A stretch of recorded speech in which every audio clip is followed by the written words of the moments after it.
Salut Internet. Se baigner au bord des chutes Victoria en Zambie, griller des chamallows au Turkménistan ou aller faire cette randonnée où faut vraiment pas avoir le vertige pour pouvoir boire un thé ici, vous avez compris le thème de cette vidéo. Je vous emmène dans plusieurs lieux extrêmes où certaines rares personnes aiment passer leurs vacances. Ah, vous allez voir que ça change du camping pétanque. Sachez que cette vidéo est sponsorisée par NordVPN, je vous en reparle un petit peu plus tard. C'est parti.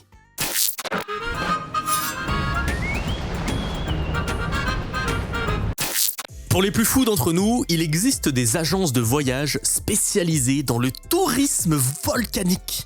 En France, une est d'ailleurs tenue par Guy de Saint-Cyr, un globe volcaneur hyper connu dans le milieu. Avec son agence, il propose de s'approcher au plus près des lacs de lave de volcans plus dangereux les uns que les autres. Comptez quelques milliers d'euros pour atteindre le Yasur au Vanuatu ou bivouaquer au plus près des volcans en éruption au Guatemala et au Nicaragua. Et si vous avez de la chance, vous ne verrez pas d'étoiles filantes, mais une nuée ardente. Cette sorte d'avalanche de rochers brûlants, de gaz toxiques et de cendres qui vous foncent dessus à plusieurs centaines de km/h. Les images parlent d'elles-mêmes, c'est hyper dangereux, il faut pas se retrouver sur la route de ce truc. Surtout que le bon Guy, dès qu'il voit que le volcan va péter, il s'en va pas. Au contraire, il organise une expédition d'urgence pour se rendre au plus près. Le gars n'est absolument pas effrayé, c'est fascinant quand je regarde ses interviews. Dans un livre où il raconte son demi-siècle d'aventure volcanique, il raconte au calme qu'une fois, ses chaussures se sont enflammées et ses chaussettes se sont incrustées dans sa peau. Yes, c'est un miracle qu'il soit toujours en vie parce que des faits divers tragiques, il y en a plein, comme cette famille qui est décédée après être tombée dans le cratère de la Solfatare, ou encore ces gens qui sont morts de froid en voulant assister à l'éruption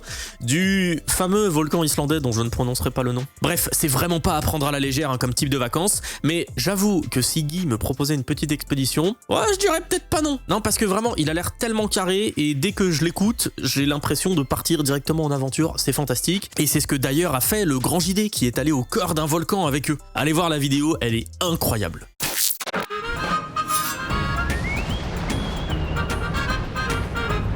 Pour beaucoup d'entre nous, les vacances riment surtout avec plage dorée, ciel bleuté, océan azuré. Pour d'autres, c'est ambiance bouteille d'oxygène trop profond, obscurité. Le spot de plongée Blue Hole est réputé pour être l'un des plus dangereux au monde. Il se situe à 20 minutes de la ville de Dahab en Égypte et réunit toutes les conditions pour déclencher ma thalassophobie. Des écarts de profondeur d'un bout à l'autre du spot, un tunnel en forme d'arche, un accès direct aux abysses. Bref, cet endroit est complexe et un peu l'angoisse quand on n'y est pas préparé. Et même quand on y est préparé, messieurs, dames. Il n'y a pas de chiffre officiel, mais certains estiment que pas moins de 200 plongeurs ont perdu la vie ces dernières années à Blue Hole. On en est à quasiment un par mois. Sa dangerosité est surtout liée à la configuration du tunnel qui piège les plongeurs les plus entraînés. Pour vous expliquer rapidement, lorsque vous faites de la plongée et que vous descendez à une certaine profondeur, votre corps subit une pression qui vous contraint à respecter des paliers de décompression. Pour le dire simplement, si vous remontez trop vite, la différence de pression entre les fonds et la surface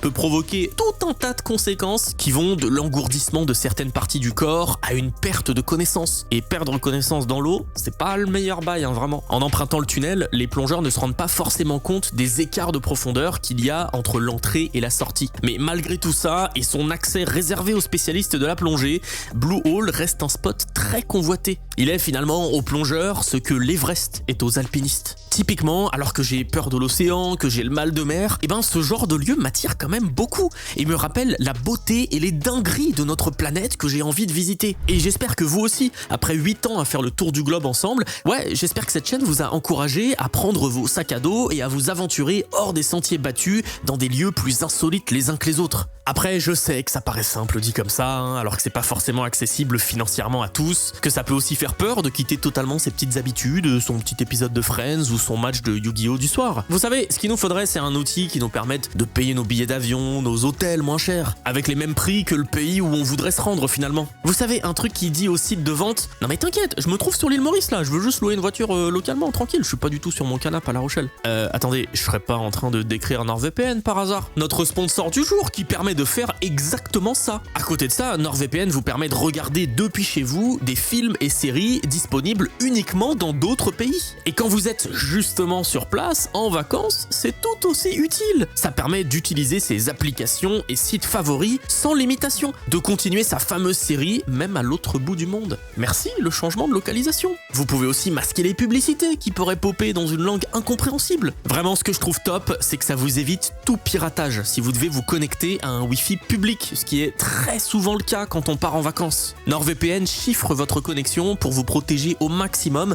d'un potentiel hacking de vos données. Bref, tout ça pour vous dire que je vous conseille fortement de surveiller vos arrières en France comme à l'étranger. Et si en plus vous pouvez vous payer des vacances un peu moins chères, ça fait toujours plus de budget une fois sur place. Pour profiter de l'offre, vous trouverez une réduction exclusive sur tous les abonnements NordVPN en passant par le lien en description. Et ne vous inquiétez pas, vous avez le temps de l'essayer car c'est satisfait ou remboursé pendant 30 jours.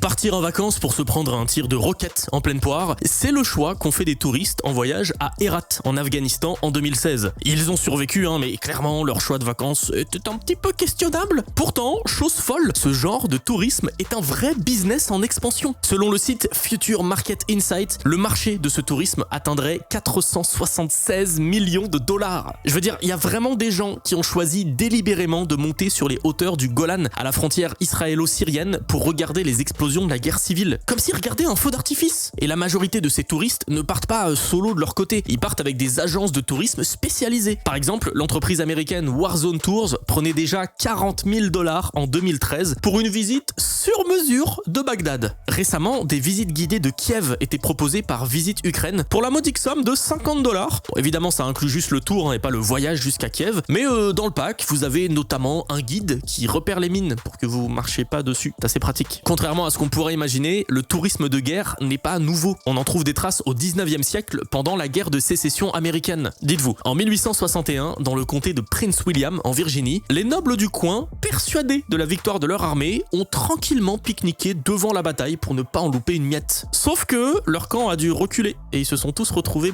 comme des ânes à devoir fuir complètement paniqués. À mon avis, ce genre de tourisme, c'est pas une pratique qui risque de disparaître de suite.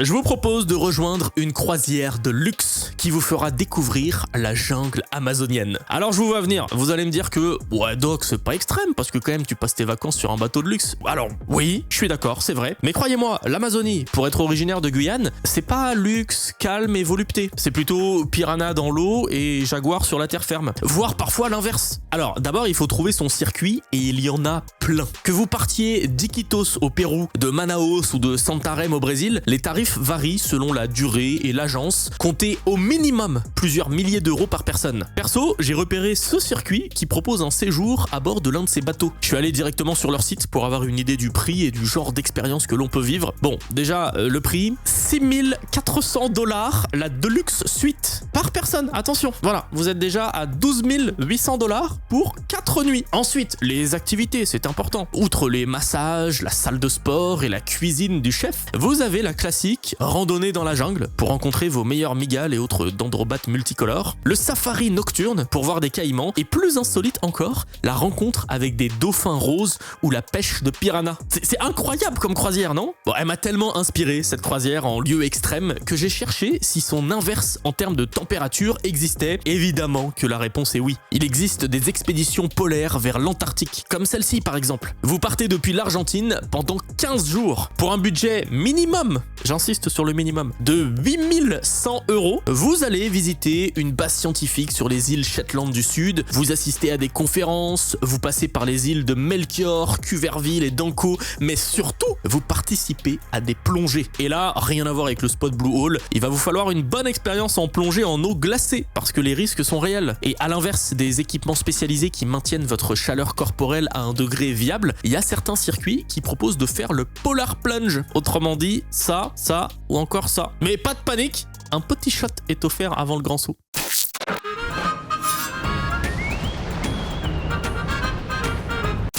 La Sichuan-Tibet Highways est sûrement l'une des routes les plus dangereuses de la planète, alors qu'il y a highways dans son nom, il y a autoroute dans son nom. Ce tronçon de plus de 2000 km de la G318 qui relie Chengdu à Zhangmu, juste ici, à la frontière sino-népalaise, serpente sur des montagnes qui culminent à plus de 4000 mètres, voire 5000 mètres. C'est autant, voire plus que le Mont Blanc. Les lacets en forme d'épingles hyper serrés et l'état des routes rendent la conduite plutôt dangereuse et compliquée. Sans parler des glissements de terrain, de la boue qui enlise les voitures ou des sections complètement gelées en mode patinoire qui provoquent des bouchons de plusieurs heures à plusieurs jours. C'est pas tout. À haute altitude, l'oxygène se raréfie. Les voyageurs témoignent de maux de tête, d'expériences de mort imminente ou de petits vomitos. Malgré ça, il y a masse de personnes qui empruntent la G318 pour découvrir les paysages tibétains, le parc naturel de Yading ou la ville de Litang, très liée au Dalai Lama. Mais il y a certaines routes, comme l'historique Skipper's Canyon Road en Nouvelle-Zélande, qui sont à elles seules des attractions touristiques. Cette voie pas du tout safe a été construite dans ce canyon pendant la ruée vers l'or au 19e siècle. Des compagnies touristiques proposent de l'arpenter pendant 4 heures en 4x4 pour la modique somme de $245 par personne. Et à ce prix-là, vous êtes servi, parce que si vous croisez une voiture, la route est si étroite que vous êtes bon pour faire une marche arrière à flanc de falaise sur parfois plusieurs kilomètres. Et si vous n'êtes pas rassuré en l'empruntant, vous avez totalement raison, car les véhicules de location n'y sont même pas assurés. J'en ai sélectionné que 2, mais il y en a des tonnes des routes touristiques mortelles comme ça. Perso, j'adore mater les épisodes des routes de l'impossible, je trouve ça fascinant.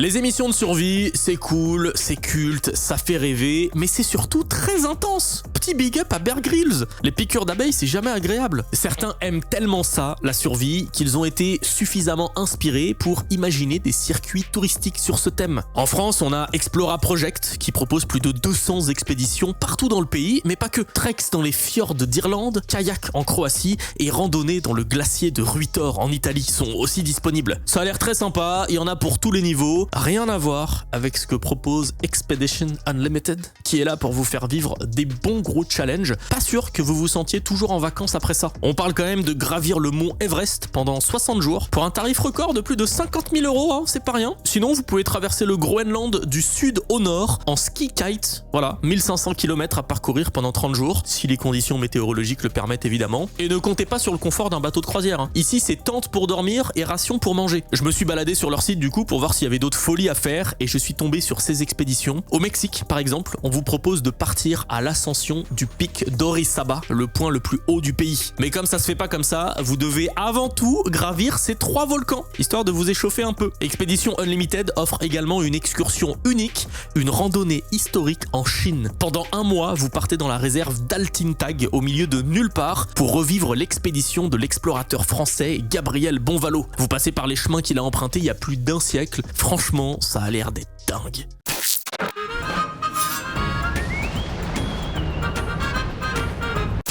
Pour finir, parlons des vacances du futur, du tourisme spatial. Alors oui, c'est réservé à une élite, mais quoi qu'on en dise, ça reste du tourisme. Vous avez pas idée de ce qui se trame. On se rappelle de Denis Tito, le premier touriste spatial de l'histoire à avoir séjourné sur l'ISS en 2001. Plus récemment, le compteur a explosé, on a vu le bon Jeff Bezos sortir de sa petite capsule, lancer plein de gens dans les New Shepard 4, ou encore on a vu Inspiration 4 mettre 4 touristes en orbite pendant 3 jours. Mais il n'y a pas que les grands noms, Virgin Galactic, SpaceX ou Blue Origin qui se préparent au grand lancement. De nombreuses entreprises gravitent autour de ce filon et proposent quantité de projets. Après, faut s'entendre sur ce qu'on appelle tourisme spatial, parce qu'il y a des expéditions spatiales entre gros guillemets qui permettront de monter à 30 km de haut tracté par un ballon d'hélium, alors que la frontière de l'espace et de l'atmosphère, ce qu'on appelle la ligne de Kármán, se situe à 100 km. Évidemment, il y a des projets touristiques bien plus ambitieux, comme ceux d'Orbital Assembly Corporation, qui souhaitent en toute modestie